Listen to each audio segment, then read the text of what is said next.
वंदे मातरम। आप सभी का नेटवर्क 10 में स्वागत है। मैं हूं संजय गिरी गोस्वामी और आज हम बात कर रहे हैं अलीगढ़ शहर विधायक संजीव रजा साहब से। जी हां, लगातार हमारी कोशिशें हैं कि विधायक जी कितना हुआ काम, कितना है बाकी, और कोरोना को लेकर वर्तमान में वहां क्या स्थिति है। इसी कड़ी में हमारे साथ जुड़े हैं संजीव रजा साहब। शहर विधायक हैं भारतीय जनता पार्टी के अलीगढ़ के, बहुत ही तेज तरार विधायक हैं, लगातार लोगों के बीच में रहे हैं। उनसे जानते हैं कि कोरोना को लेकर उनकी तैयारियां क्या हैं और वर्तमान में कितना विकास अलीगढ़ शहर के अंदर हुआ है। संजीव साहब, आपका बहुत बहुत स्वागत है नेटवर्क 10 में।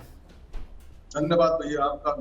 जी संजीव जी, क्योंकि आप बड़े लोकप्रिय विधायक हैं वहाँ, वर्तमान में अगर हम देखें कोरोना को लेकर क्या स्थिति आपको लगती है और कितने तैयार हैं? अगर अगर अगर इसलिए कह रहा हूँ कि तीसरी लहर आती है, भगवान न करे ऐसी कोई लहर आए, अगर तीसरी लहर आती है तो उसकी तैयारियां कितनी वहां हो चुकी है? जी, हम तीसरी लहर के लिए लगभग पूरी तरह तैयार हैं। जी, हमने दूसरी लहर में भी मेरी विधानसभा क्षेत्र के अंतर्गत आने वाले जिला अस्पताल का नियमित रूप से भ्रमण किया और जहां पहली बार एक बेड नहीं था, वहां इस बार 100 बेडों की व्यवस्था हमने कराई और नियमित जाने से इसका लाभ ये हुआ कि चाहे डॉक्टर्स हो, चाहे मरीज हो, चाहे तीमारदार हो, वहां उचित व्यवस्था हो पाई। जी, आने वाले समय में हमारी विधानसभा क्षेत्र के अंतर्गत लगभग 11 प्राथमिक स्वास्थ्य केंद्र हैं और 11 प्राथमिक स्वास्थ्य केंद्र को हमने माननीय मुख्यमंत्री जी के निर्देश पर गोद लिया हुआ है। उन 11 स्वास्थ्य केंद्रों पर हमारा जाना रहता है। आज भी मैं 2 प्राथमिक स्वास्थ्य केंद्र देख के आया हूँ। संगठन भी इसमें हमारा सहयोग कर रहा है और संगठन ने प्रत्येक पीएचसी पर और वैक्सीनेशन के लिए कार्यकर्ताओं को जिम्मेदारी सौंपी है। जी, तो मुझे लगता है कि हम इस बीच में तीसरी लहर की इतनी तैयारी कर लेंगे कि आसानी से तीसरी लहर की चुनौती को हम सफलतापूर्वक निपटा सकेंगे। एक थोड़ी चिंता है, जैसे जैसे कोरोना संक्रमण में कमी आ रही है, लोग लापरवाह हो रहे हैं। मैं आपके माध्यम से जनता से अपील करना चाहूंगा कि कोरोना समाप्त नहीं हुआ है, कभी भी इसका तीसरा रूप आ सकता है और इसलिए लोग अब टीकाकरण की ओर, जो पहले तेजी थी, पहले लोगों को स्लॉट नहीं मिल पा रहे थे, पहले लोग जब एडवांस बुकिंग करा रहे थे और आज देखने में आ रहा है कि स्लॉट खाली है। संगठन ने इसकी विशेष रूप से चिंता की है, हम भी इसकी चिंता कर रहे हैं और बूथ स्तर तक जाकर वैक्सीनेशन के लिए लोगों को जागृत कर रहे हैं ताकि सभी स्लॉट बुक हो जाए, कोई वेस्टेज ना जाए। नहीं, बिल्कुल संजीव जी, बहुत ही अच्छा प्रयास है और खासकर इस प्रयास को होना भी चाहिए। वैक्सीन बहुत जरूरी है, ये बात लोगों को समझनी चाहिए, क्योंकि आप लगातार इस प्रयास को कर रहे हैं। बहुत ही एक मैं कहूँगा जरूरी प्रयास भी है और आपके प्रयास करने से शायद लोगों के अंदर जागरूकता है और वो आए वहां आकर वैक्सीन लगाएं।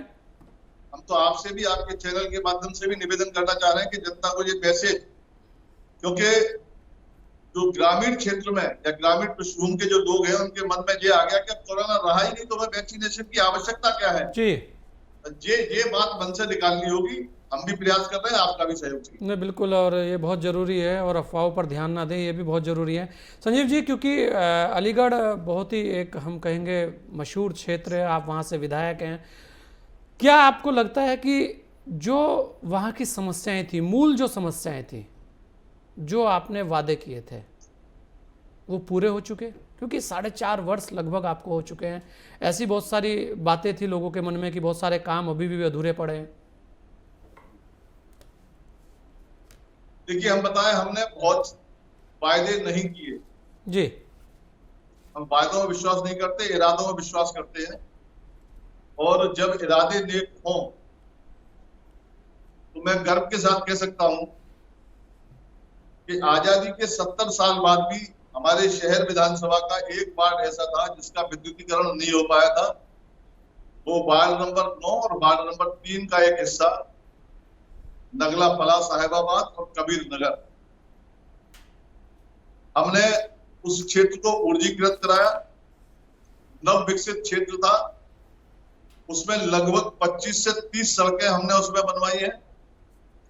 और जहां भी जब भी जैसा मौका मिला है, हमारे यहाँ का रामलीला मैदान, वर्षों ऐतिहासिक रामलीला भवन हमारा, उस रामलीला भवन का फर्श जीर्ण शीर्ण अवस्था में था। मैं समझता हूं कि आज तक शायद किसी विधायक ने अपनी विधायक निधि उस रामलीला मैदान में नहीं लगाई होगी। मैं अपने आप को सौभाग्यशाली मानता हूं कि मेरी विधायक निधि उसमें लगी। जी ऐसे ही एक गौशाला है अलीगढ़ में, और ऐतिहासिक गौशाला है। मैं समझता हूं कि उत्तर प्रदेश की संभवतः पहली गौशाला होगी जो 2 मंजिला है। उस 2 मंजिला गौशाला में भी ऊपर हॉल पर छत और हॉल डलवाने का कार्य भी हमने किया। ऐसे अनेक, कन्या इंटर कॉलेज चंपा, कन्या इंटर कॉलेज हो, चाहे गोपीराम पालीवाल इंटर कॉलेज हो, चाहे चिरंजीलाल कन्या इंटर कॉलेज हो, चाहे बिहारीलाल इंटर कॉलेज हो, इन विद्यालयों में आने जाने की सड़क, वहां शौचालय, लघु शौचालय, और जहां हॉल की आवश्यकता थी वहां हॉल बनवाने का काम भी हमने किया है।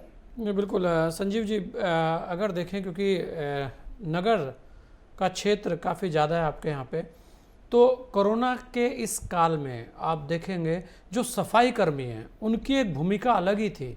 उस भूमिका को लेकर पूरे देश में उन्हें कोरोना वॉरियर्स कहा गया, और वास्तव में उनको बहुत ज़्यादा मेहनत करनी थी, क्योंकि पीपीई किट पहन रहे हैं डॉक्टर्स, तो उनको नॉलेज भी है, बहुत सारी चीज़ें हैं, लेकिन ये एक ऐसा तबका था जिसके पास बहुत ज़्यादा जानकारियां भी नहीं थी, उन्हें तो कार्य करना था। उसे लेकर क्या आपके यहाँ प्रयास किए गए, चाहे उनको संक्रमित होने पर सुविधाएं देने की बात हो या वैक्सीन को लेकर उनके लिए कुछ किया जाए? बहुत बढ़िया विषय आपने उठाया, और मैं बता दूं इसमें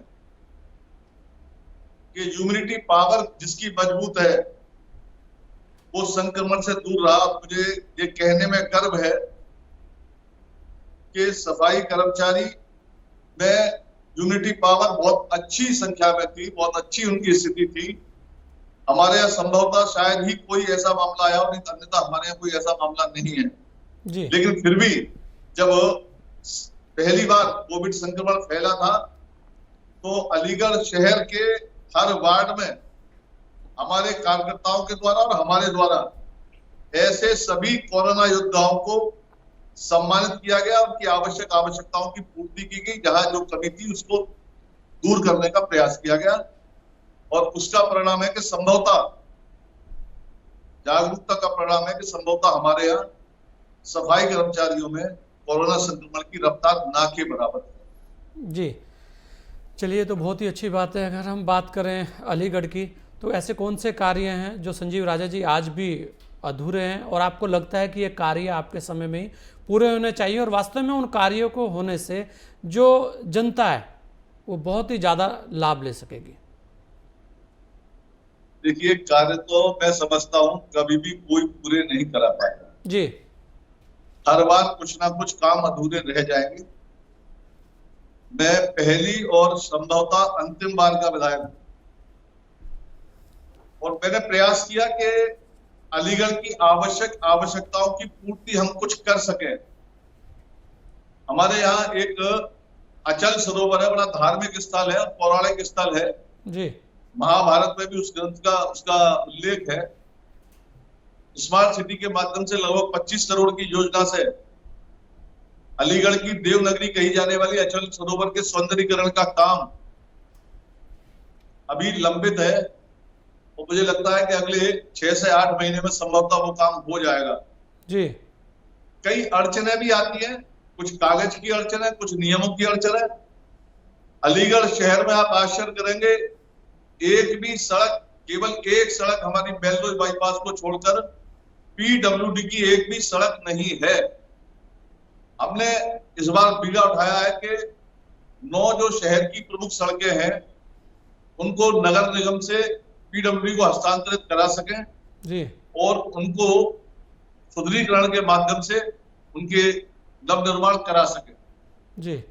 विधायक जी, जिस समय 2017 में हम विधायक बने थे, तो सबसे बड़ी समस्या यदि कही थी पिछले सालों में, तो कुछ ही जनपद ऐसे थे जो वीआईपी जिले कहलाते थे और जहां 24 घंटे बिजली मिलती थी जी। बाकी पूरा प्रदेश अंधेरे में रहता था। और उस दृष्टिकोण को हमने आधार मानते हुए शहर की प्रमुख गलियों को चिन्हित करते हुए हमने 800 सोलर लाइट, मैं समझता हूँ शायद ही किसी विधायक ने 800 सोलर लाइट अपनी विधानसभा क्षेत्र में लगवाई हो, हमने लगवाने का प्रयास किया। आज हम गर्व के साथ कह सकते हैं कि ऊर्जा के क्षेत्र में, और मैं वास्तव में ऊर्जा विभाग के, विद्युत विभाग के उन कर्मचारियों का दिल से धन्यवाद देना चाहता हूं जिन्होंने 2017 में उन्हीं सीमित संसाधनों के आधार पर प्रदेश नेतृत्व की मंशा के अनुरूप भरपूर बिजली देने का काम किया। हमारे शहर में भी अनेक लोग ऐसे थे, अनेक गरीब ऐसे थे जिनके पास बिजली का कनेक्शन नहीं था। ऐसी मेरी विधानसभा में लगभग 2,500 से 3,000 लोगों को विद्युत कनेक्शन दिलाकर निःशुल्क विद्युत कनेक्शन दिलाने का काम हमारी ओर से किया गया। मैं पहले ही बता चुका हूं कि ऐसे 2 वार्ड भी हमारे क्षेत्र में थे जहां बिजली के पोल नाम की कोई चीज नहीं थी, वहां विद्युतीकरण कराया और सैकड़ों कनेक्शन भी दिलवाए। आज भी हम लगातार इस प्रयास में लगे हुए हैं कि कोई परिवार बिना बिजली के ना रह पाए। नहीं, बिल्कुल। अच्छा, अगर हम देखें संजीव जी, बेटियों के लिए क्या कुछ आपके द्वारा किया जा रहा है? क्योंकि आपने कन्या इंटर कॉलेज की बात की, आपने कन्याओं से संबंधित बात की, तो उनके लिए कौन से ऐसे और चीज़ें आपके द्वारा अलीगढ़ में की जा रही हैं जो वास्तव में बेटियों के लिए आने वाला भविष्य उज्जवल रहे? वो कौन से कार्य हैं? हम जब क्षेत्र में जाते हैं और क्षेत्र में जब बेटियों से मुलाकात करते हैं, मेरा सबसे पहला काम है उनको शिक्षित बनाना। और जो बहन बेटी जिस मोहल्ले में, गली मोहल्ले में, जिस वार्ड में पढ़ी लिखी शिक्षित मिलती है, मैं उससे निवेदन करता हूं, आग्रह करता हूं कि अड़ोस की, पड़ोस की, गली की, मोहल्ले की ऐसी बेटियों को इकट्ठा करके उनको पढ़ाना प्रारंभ करो। अनुभव ये आया है, शिक्षा के क्षेत्र में आमूलचूल परिवर्तन हुए और योगी सरकार ने शिक्षा क्षेत्र में विशेष परिवर्तन किए, कायाकल्प के माध्यम से विद्यालयों की दशा सुधारी है। लेकिन जो छोटी मानसिकता के लोग हैं वो बच्चियों को पढ़ाने में कुछ संकोच करते हैं। जागरूकता आ रही है और हमारा प्रयास वार्ड में, शहर में भ्रमण के समय सबसे यही रहता है कि सबसे पहले बेटियों को शिक्षित अवश्य करें। दुर्भाग्य ये है भैया कि 5 साल का कार्यकाल हमको मिला, 2 साल तो ईमानदारी से विधायकी समझने में हमको लगे और 1 साल विधायकी कर पाए। 2 साल कोरोना संक्रमण हम सब देख रहे हैं, पूरा देश देख रहा है, पूरा प्रदेश देख रहा है, अलीगढ़ भी उससे अछूता नहीं है। तो हम ये कह सकते हैं कि 5 वर्ष का कार्यकाल हमारा जो है वो 3 वर्ष का कार्यकाल माना जाए। 3 वर्ष में जितना यथासंभव हम कर सकते थे हमने किया और आने वाले समय में भी करेंगे। हमारा प्रयास है कि हमारे क्षेत्र की बहन बेटियां शिक्षित हो सके। जी संजीव राजा साहब, क्योंकि आपने अपना समय आज हमें दिया, अपने क्षेत्र की जनता से क्या आप अपील करना चाहेंगे और खासकर कोरोना को लेकर? मैंने पहले ही कहा और सबसे पहले अपील ये करूंगा कि कोरोना संक्रमण, कोई सा संक्रमण कभी स्थायी रूप से समाप्त नहीं होता। आज भी अनेकों टीके ऐसे हैं जो पुरानी महामारी के थे, आज भी लगते हैं वो। तो ऐसे ही कोरोना समाप्त नहीं हुआ है, ये एक स्थायी रूप से मुझे लगता है कि आने वाले समय में होने वाली संतानों के भी ये टीका लगेगा। मेरा सबसे पहला निवेदन तो ये है कि जो कोविड के नियमों का पालन करते हुए वैक्सीनेशन के प्रति लोग जागरूक हों और प्रत्येक परिवार का प्रत्येक व्यक्ति जागरूक होते हुए वैक्सीनेशन करा ले, तो मैं समझता हूं कि कोरोना संक्रमण से निश्चित रूप से हम मुक्ति पा सकेंगे। मेरा जनता जनार्दन से यही निवेदन है कि अफवाहों में ना कर, अपने जिस तरह मैं शिक्षा की बात करता हूं उसी तरह सबसे निवेदन कर रहा हूं। अभी वैक्सीनेशन सेंटर में होकर भी आया हूं, जहां जो लोग आए थे उनसे भी मैंने हाथ जोड़कर विनती की कि अड़ोस में, पड़ोस में, घर में, परिवार में, गली में, मोहल्ले में किसी को छोड़े नहीं, सबसे निवेदन करें। विधायक तो निवेदन कर रहा है, जिन लोगों से कर सकता है, लेकिन इसकी एक चेन बनानी होगी और हम सबको लगना होगा। आने वाले समय में हमारे यहाँ एक व्यवस्था हो रही है संगठन की ओर से, मेरा बूथ वैक्सीनेशन युक्त। हम इस काम को लेकर आगे बढ़ रहे हैं और निश्चित रूप से आने वाले 3, 4, 6 महीने के भीतर शहर के प्रत्येक परिवार तक हम वैक्सीनेशन लगवाने की में कामयाब हो पाएंगे। बिल्कुल, बहुत बहुत धन्यवाद आपका संजीव राजा साहब, आपने अपना समय हमें दिया। आपका भी बहुत बहुत आभार भैया, आपने हमको चुना। ये थे हमारे साथ विधायक हैं अलीगढ़ से संजीव राजा साहब, भारतीय जनता पार्टी के विधायक हैं। बेबाक बोलते हैं, बहुत सारी बातें स्वीकारते भी हैं, बोलते भी हैं और बहुत सारी बातें आज उन्होंने बताई भी हैं।